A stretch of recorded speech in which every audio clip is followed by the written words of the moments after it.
show, 5-Star Fam. I'm AJ. And wherever it is you get your pods, subscribe, share, and leave us a good rating. It was a double match week, and we have a double match review for you in this episode. Apologies for not being able to get an episode before the Columbus Crew match, but these games come thick and fast, and the schedule is busy for everyone involved, including me.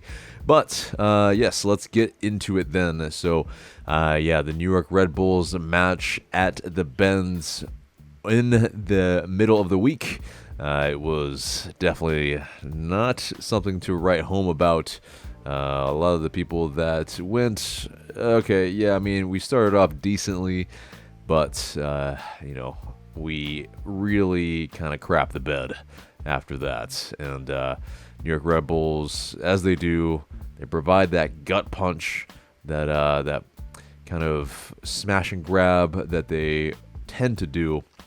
And it's one of those where, the Red Bulls, when they opened up the scoring, after that, it just seemed to all kind of go downhill a little bit. But, Atl Utd didn't stop fighting, but, the way it started, it was a pretty attacking lineup with Josef Martinez up top, Cisneros, Araújo, Almada, and Moreno. So, all five of them took part.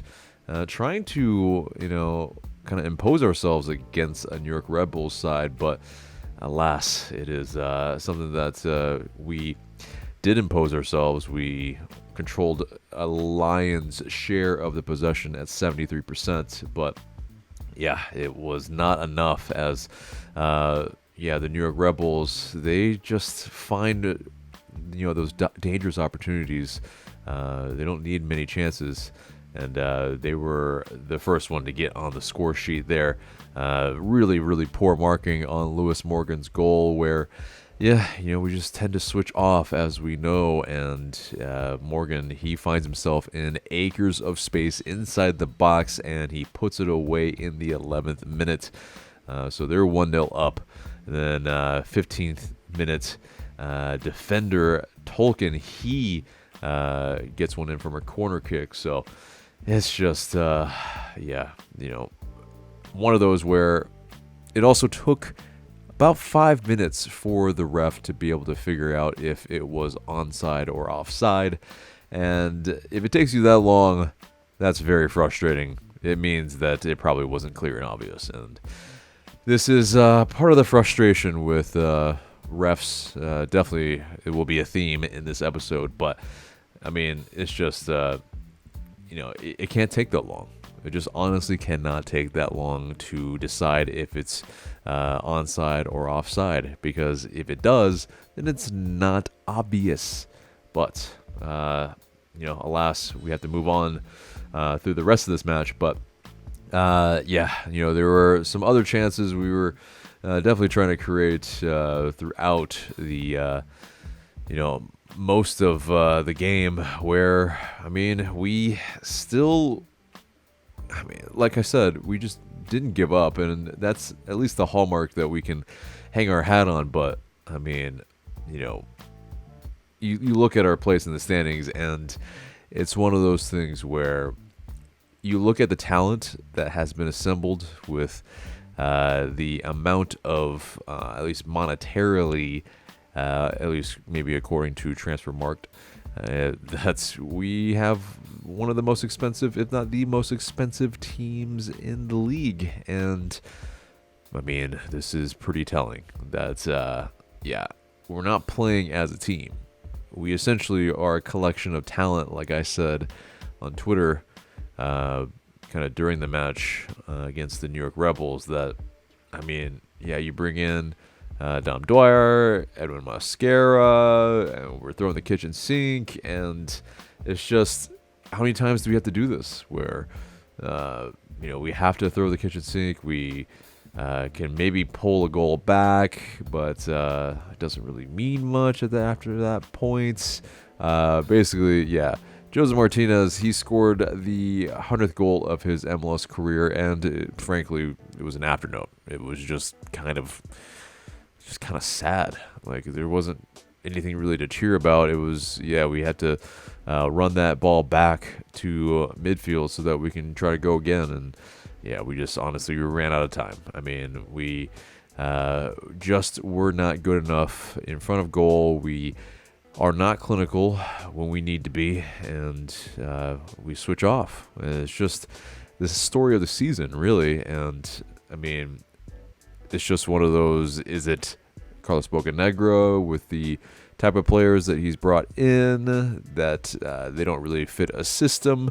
There's not really a cohesion in maybe identity and the style of play. Like, what are we trying to do?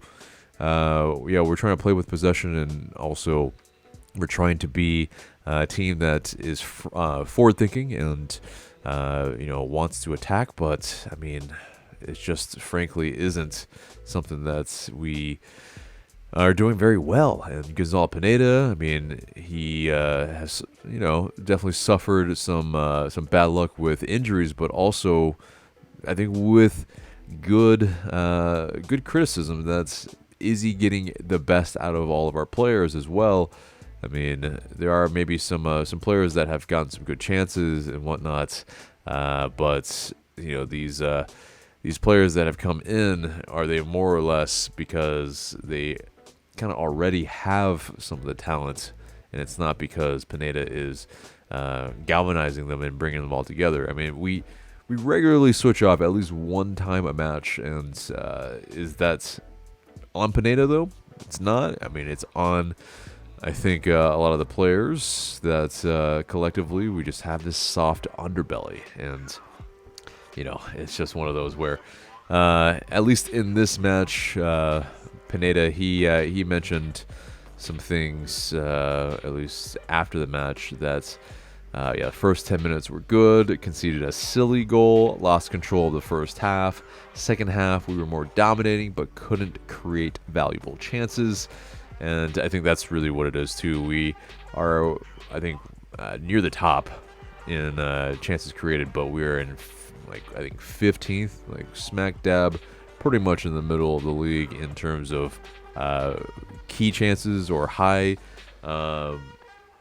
chances created. And it's just one of those things where it's pretty telling. We are usually trying to scrounge for a decent half chance for most of the match, and that's why we're not clinical in front of goal, because we just frankly, they're not very, very good looks. They're just, it's a look.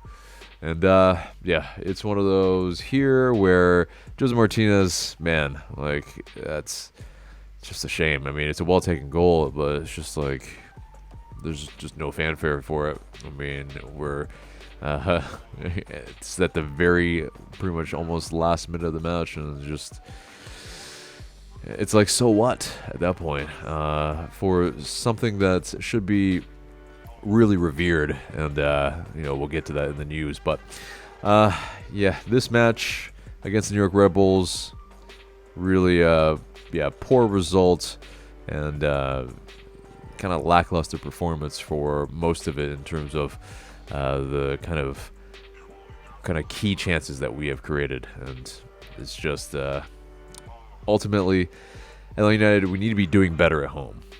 Like, we cannot be letting a team just pretty much smash and grab us like this and then whimper to the final whistle. And it's one of those where I mean, I'm not really sure. It's like, how many times have we played New York Red Bulls and we cannot figure them out?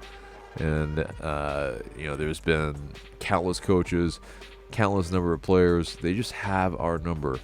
I mean, we figured out how to play against them in the MLS Cup playoffs, and I think, well, there probably should be more of that when we play against them. Is let them have the ball and try to see if they can break us down, because chances are they probably won't be able to. And we have the players that can hit them on the counter in some space.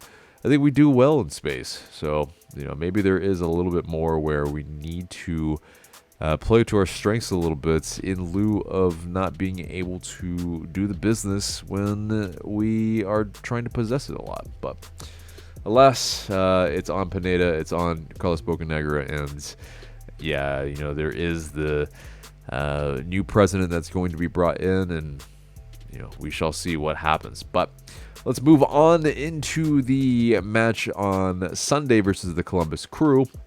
And yeah, I mean, this is on paper a very tough fixture, an away match. It's rainy. It's always raining in Columbus when we play them, it seems like, but a little bit of a delay, hour long before the match started, and Lord.com Field actually didn't actually start off that poorly for us, but yeah, in terms of the starting 11, Brooks Lennon started, Santiago Sosa as well, and Amar Sadic, and Josef Martinez was on the bench, so Cisneros was up top. But yeah, definitely it seemed like it was a change in mind because of probably a little bit of rest, and also trying to see if we can play to our strengths on the road. But it seemed like, yeah, we were doing quite well starting this one. I mean, we had the first shot on goal from Gutman.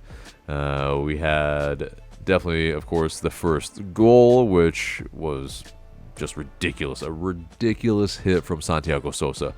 Yeah, loose ball. Santiago Sosa picks it up on the right side of the D, and he takes a touch, and he smashes it, top bins into the right corner.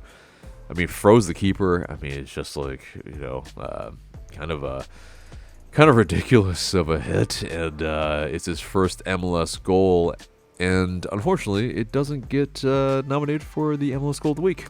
So that is clearly a bummer, and definitely that's a crying shame that it was not even part of the voting process for one of the goals for it. But yeah, in terms of after our goal, well, unfortunately, that soft underbelly strikes again.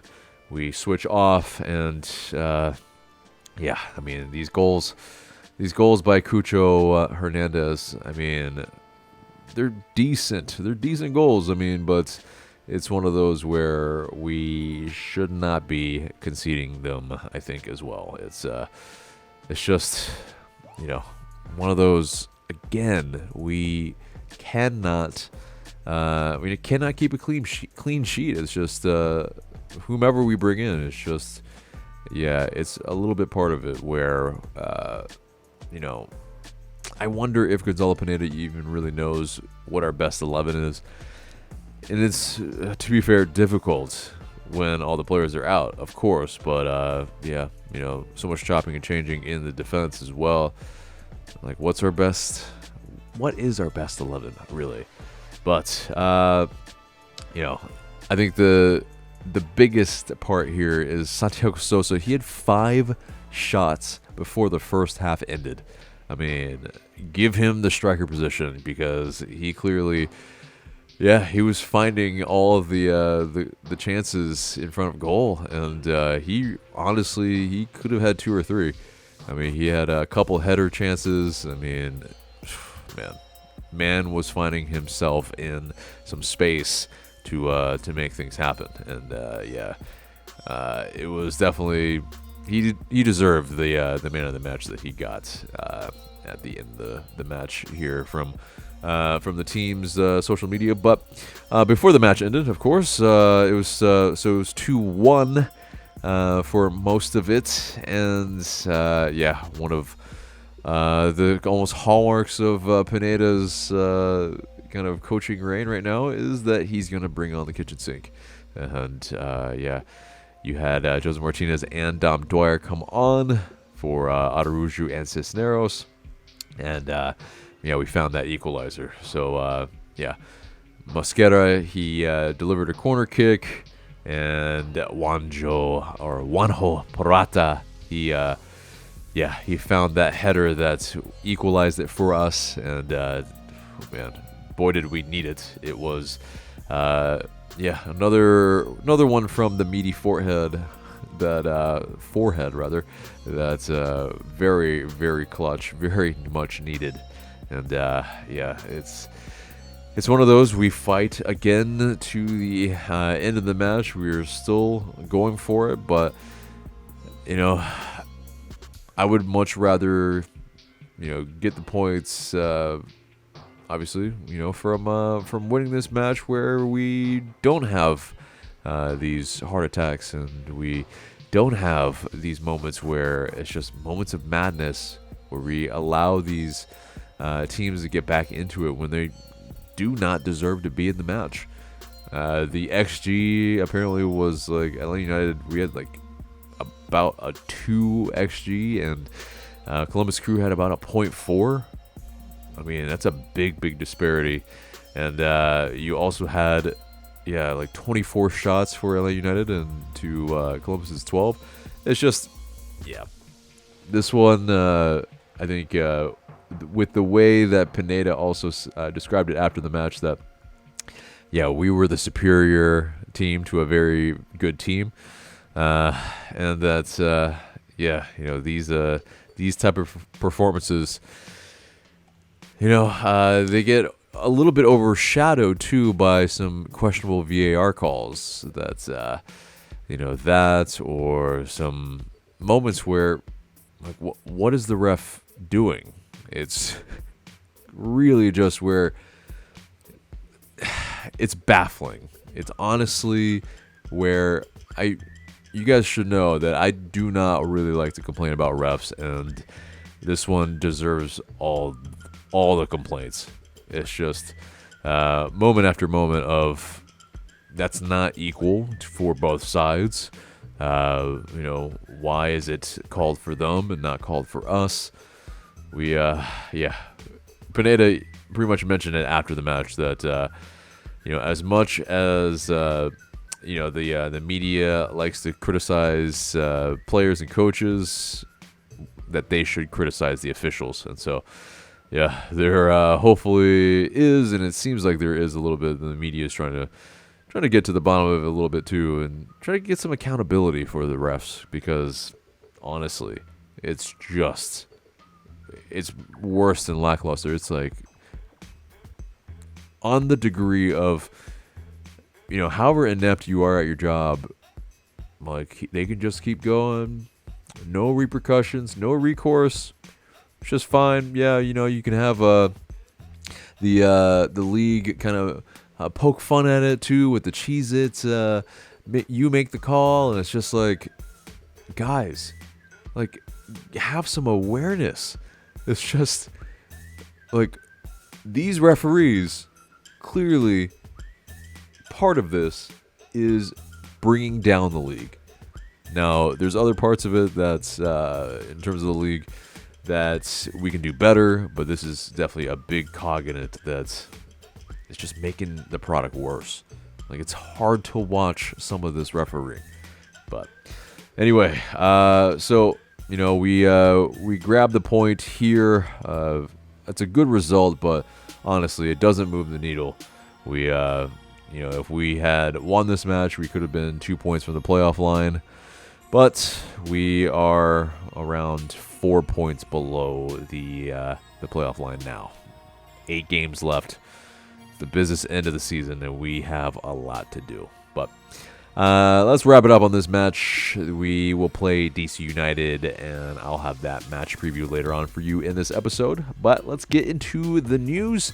And yes, that goal against the New York Red Bulls, Josef Martinez is the fastest player in MLS history to score 100 goals. That's in 136 games. His first goal, of course, was against the Chicago Fire, March 12th, 2017. And, of course, this past one, August 17th. So, yeah, definitely crazy, but you can't really enjoy it when you're, just pulling one goal back against the New York Red Bulls. But Santiago Sosa, he also mentioned something after the match against the Columbus Crew that he understands the criticism that the team and the players are facing coming from River Plate's where the pressure is honestly next level. He said that LA United are the biggest club in MLS, the, quote, river of MLS in that sense. And he said, quote, we understand the demands and the criticism. And that's according to Felipe Cardenas. And yeah, I mean, he gets it. And hopefully the rest of the team gets it. That's, yeah, and this is just not good enough. I mean, there's a lot of fans that I think have lost interest. Unfortunately, there's a lot of fans that are, the casuals that have moved on to something fairly just more interesting. And that's really the crux of it, is that, this is going to happen if the product on the field just continues to just not be good. Like, this is kind of worse than mediocre. We're 13th in the Eastern Conference. But, in terms of Gonzalo Pineda, he said after the match that the playoff scenario, he quote, that my belief is that we're going to make it. And to the ATL supporters, we are working. You can see by tonight that the team will never quit. And, I mean, that at the very least, he's got the team motivated to continue to play from whistle to whistle. But I think at the end of the day, too, you want to see that there's progression. You want to see that the team is getting better, that players are getting better. I'm not really sure that we see that. But other bits of news, the MLS goal of the week for the week of August 13th, Thiago Almada, he won that for his goal against FC Cincy. There's pretty much no fanfare on that one, but yeah, we did get him to win that one. Unfortunately, like I said, that Santiago Sosa's goal did not make the voting for this week, unfortunately. But last bit of news is that Atl Utd 2, they fell to Loudoun United on Saturday, 3-1. Jackson Conway, he scored his 7th goal in an acrobatic way, but 7th goal. And Vicente Reyes, he made 10 saves, tying a career best. The Twos, they will play the Pittsburgh Riverhounds at Fifth Third Bank Stadium, and that's on Saturday, August 27th. But that does it for the news and gets us into our match preview. And like I said earlier, we will be playing DC United. Wayne Rooney, who former player for them, and of course, legend of Man United and the England national team.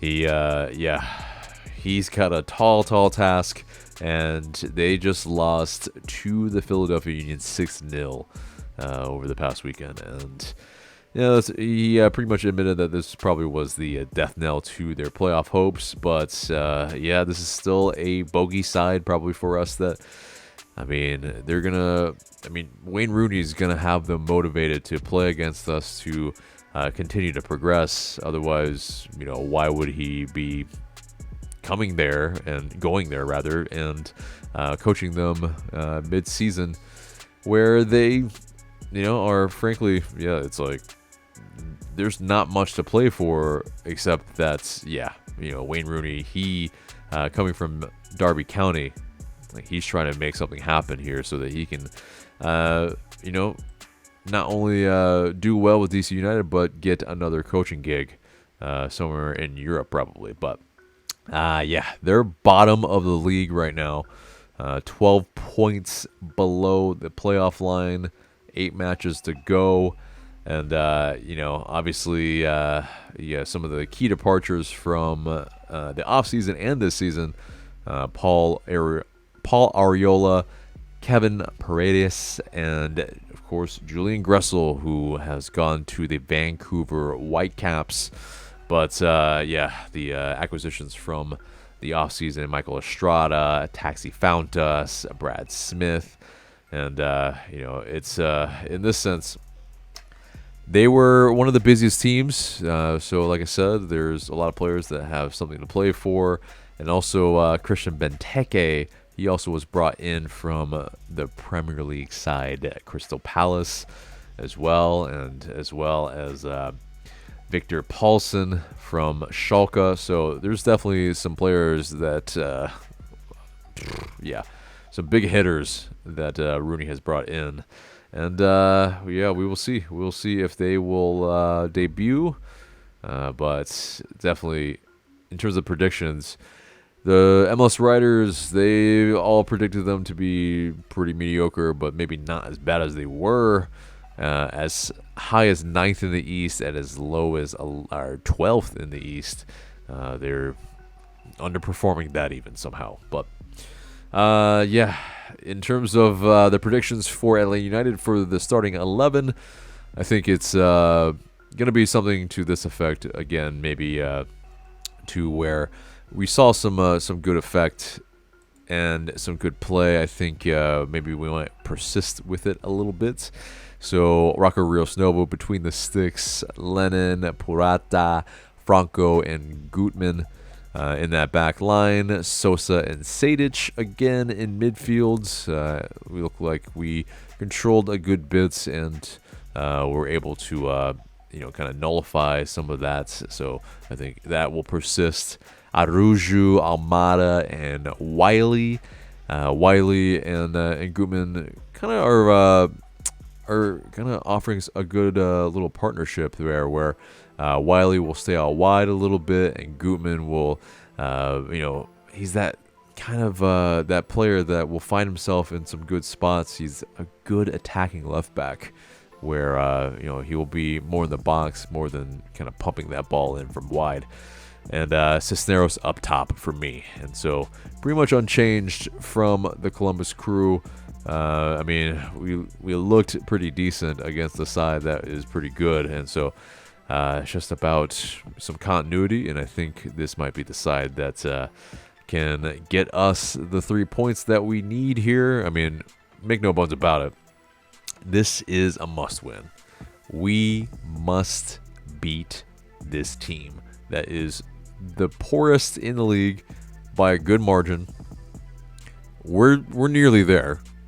We're nearly there by kind of our place in the standings more so, but it's just what it is. Like, we need to beat this side, and ultimately I think we do. Score prediction wise, I think it's a 2-1 win. What do you guys think? Let us know in the comments below. But guys, that pretty much does it for the match preview and almost the entire episode, except for the question of the day. So the question of the day is, do you think Josef Martinez deserves a DP deal, or should he get a TAM deal? Or should we sell Josef Martinez? What do you think? What should happen with Josef Martinez in the offseason? Or do you think we should continue to wait and see until the season ends?